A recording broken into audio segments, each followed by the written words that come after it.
Today we've got a duo of Fender Custom Shop Bone Tone Strats. We're going to talk about what bone tone is and why these guitars are aptly named. Stay tuned.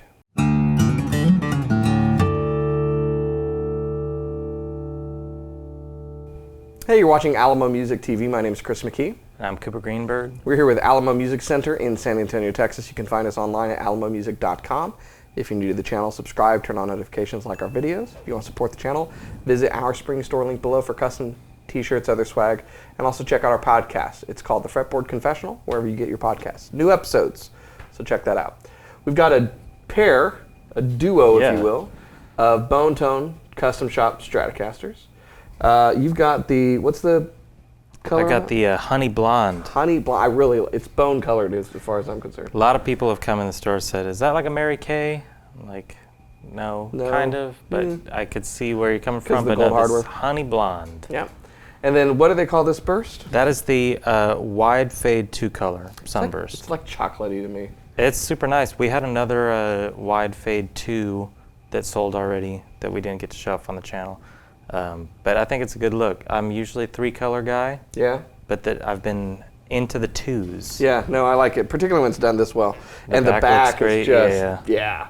2-piece alder bodies. Alder bodies. On these. It almost looks like ash with the figuring. Yeah. Very cool guitars. We're going to tell you all about them. Before we get into specs, let's talk bone tone.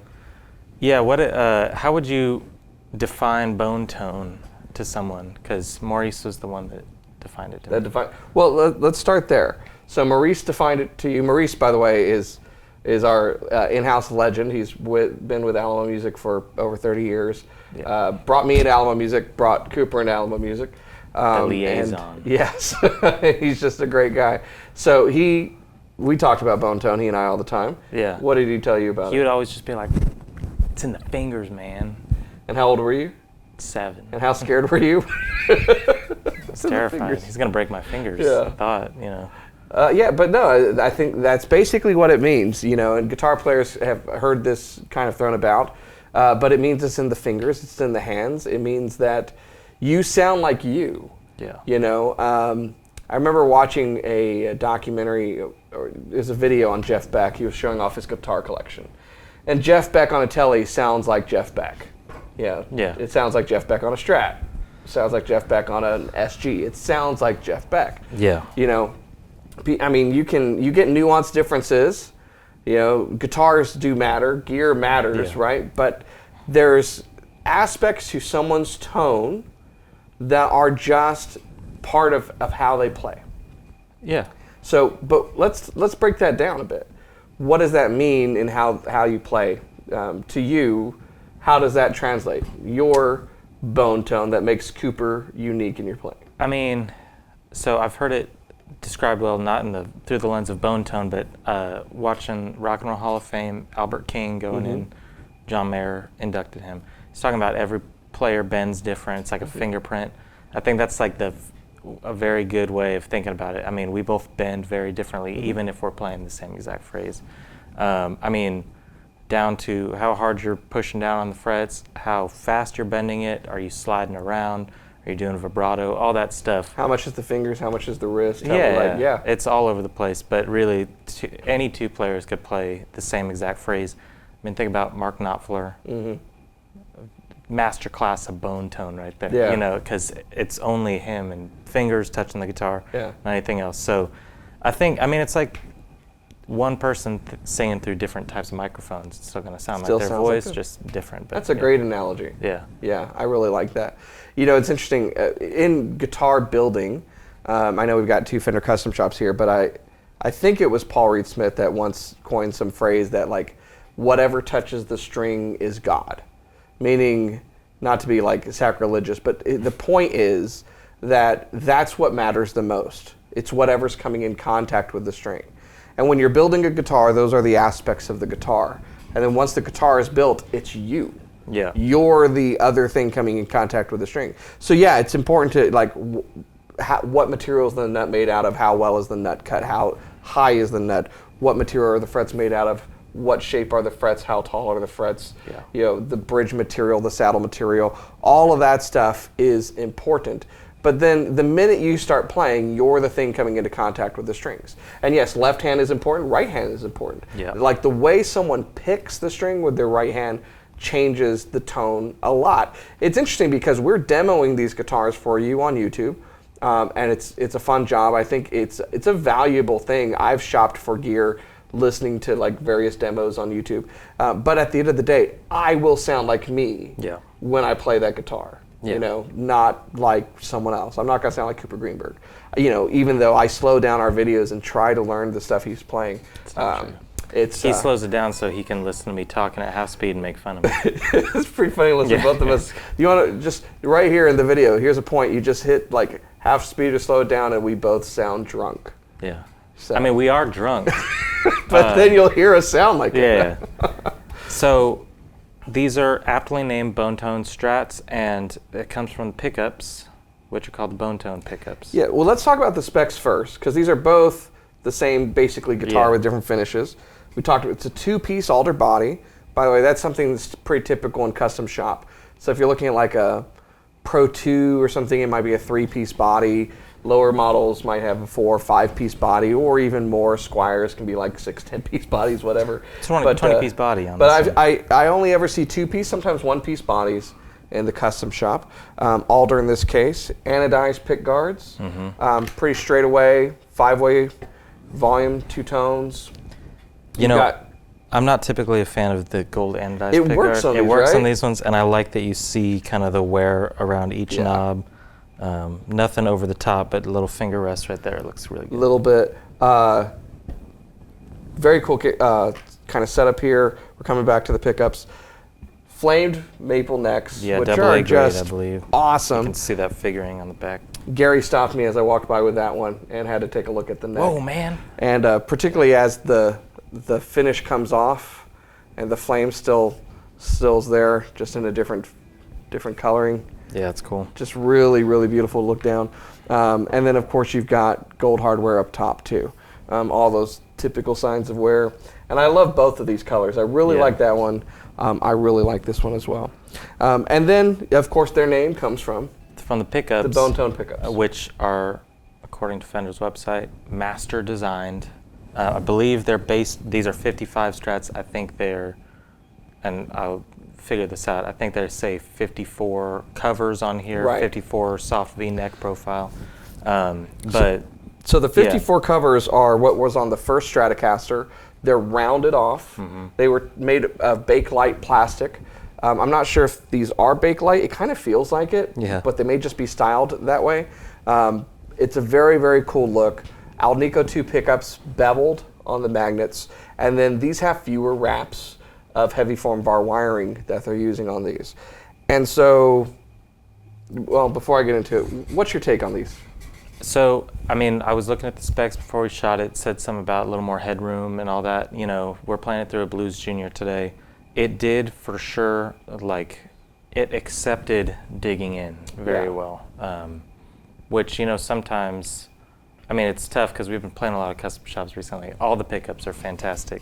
But these, it felt really nice to get some nice clean tones. It was very warm sounding. Sometimes 50s stuff to my ear, it's just too bright, you know. But these sound really good to me. I think they came alive. I did clean on this one, dirty on this one. The overdrive sounds on that are just really nice. Thick and rich and warm. Yeah, so these pickups really hit the sweet spot of where I tend to like most pickups. So, you know, if you think about a spectrum of electric guitar pickups, you have on one end of the spectrum pickups that are what we would call underwound, meaning their output is lower. The magnetic pull they have on the strings is lessened, and how much is hitting the front end of the amp is lowered. On the other end of that spectrum, you have high gain pickups. So there's a lot of output from those pickups. It's really hammering the front end of the amp. It's for, you know, high gain stuff. And then you have a lot of pickups that really kind of sit in the middle. What they've done with these is, so a few things. They've gone with Alnico 2, which is something the custom shop does a lot. It's basically, the idea is that it mirrors what happens with an Alnico 5 that they used in the 50s that's mellowed over time. you know. Because to your point, Alnico 5s used in the 50s can sometimes be a little sharp. Yeah. You know, and so it rounds off that edge using Alnico 2s. They do that on a lot of the custom shop Masters Design pickups because it's a good place to start. But then you take your magnet and then you've got your wraps on it, and the more wire you put on it, the greater the magnetic field that it's an electromagnet. That's all a pickup is. So the greater the field it's going to generate. Now, people that get into the physics of it know that has an effect on the string itself, like how much that string is going to vibrate and how much of those vibrations your pickup is going to register. And there's a sweet spot. And in fact, here's an experiment. If you want, proceed with caution. If you want to mess with the pickup height on your guitar, and you're dealing with setup in this particular case, there's a sweet spot you can hear on every single pickup. It's not necessarily a distance because each one's a little bit different. It's based upon that output measurement and that electromagnetic pull. But you can get into, if you pull it too close, it will kill the tone of the string. And if you pull it too far, it's not going to pick up enough. But you want it just right so that it's not pulling too much on the string, killing the resonance, and yet it's picking up great. And that's what I like about these, because they're lower wound, they're lower output. That means that there's kind of a more organic sound going on. Yeah. You know, there's a very acoustic quality to these instruments already because of how well they're made, and that is translated. So they're called bone tone because more so than maybe a mid-gain or high-gain pickup, you're going to hear more the nuance of what you play. And I listened to your demo, and I heard it. Yeah, for sure. So think of it like compression. Right? You put too much compression on a compression pedal and it kills any musicality. Yeah. Because everything's just squashed. And sometimes pickups can do that. And I like this. I like having lower, wrapped, lower output pickups. And then if I want gain, the amp has the gain. Yeah. But you're less compressed going in. And so you can play, and you did this in the demo, you can lean into it without touching the volume.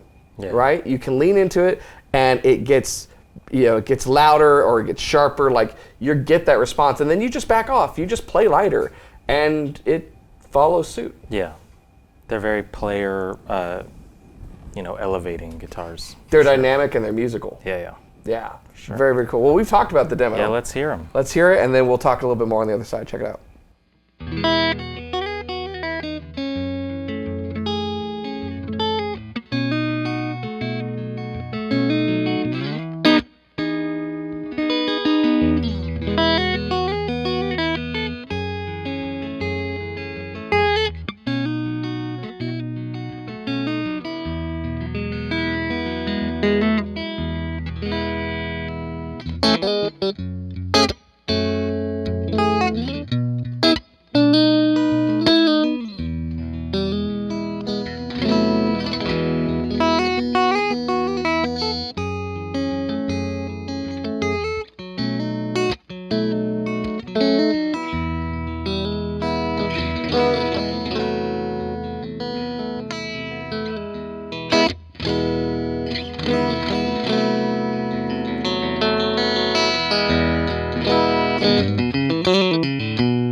Okay, so there you have it. Did you hear what we were talking about? Like, there's a lack of compression, there's a musicality. Particularly in this case, you're going straight into a tube amp, right? There's no compressor, there's no overdrive pedal. It's just the guitar and the tubes, which is really kind of where everything should start. Yeah, it's where it's at. I mean, I think about Derek Trucks. That's his formula. It works great for him.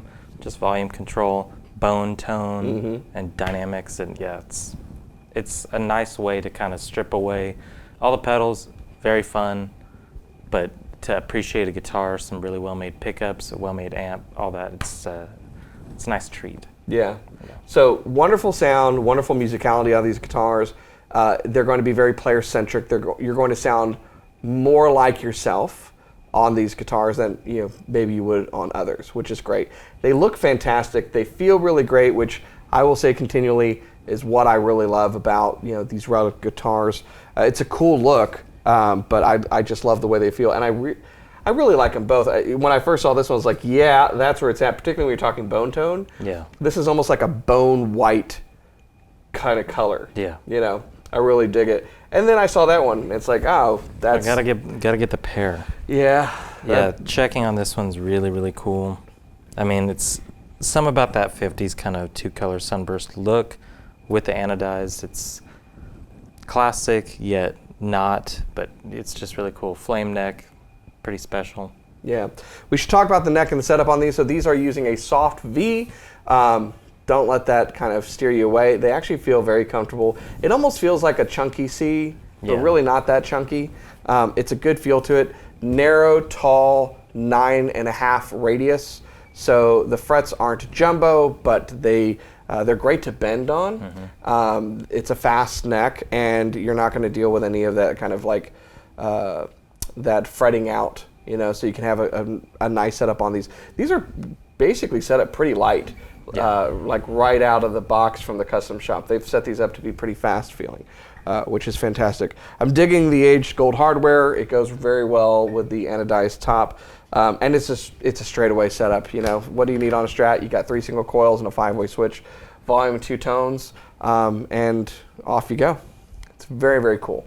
Yep. Of course, they're new, come with cases, certificates of authenticity, and their spec sheet that travels around the shop. Yeah, that's the coolest part.